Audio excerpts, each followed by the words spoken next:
આવતીકાલે વડોદરાની શાળાઓમાં રજાઓ જાહેર કરવામાં આવી છે। શહેર અને જિલ્લાની તમામ શાળાઓમાં રજા જાહેર કરાઈ છે। રેડ એલર્ટને પગલે વડોદરા તંત્ર દ્વારા આ જાહેરાત કરવામાં આવી છે। હવામાન વિભાગ દ્વારા હાલ 24 કલાક રેડ એલર્ટ પણ આપવામાં આવ્યું છે। વડોદરા જિલ્લામાં આજ રોજ રેડ એલર્ટના કારણે માનનીય કલેક્ટર સાહેબની સૂચના અનુસાર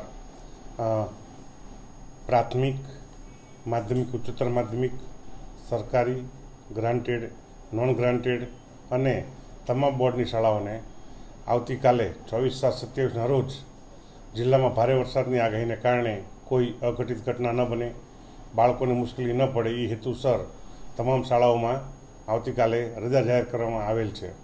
સાથે સાથે તમામ વાલીઓને પણ મારીને નમ્ર અપીલ છે પોતાના બાળકોનું ધ્યાન રાખે અને આવી કોઈ પણ પ્રકારની અગમ્ય કે અનિચ્છનીય બનાવ ન બને એ માટે પણ મારી નમ્ર અપીલ છે।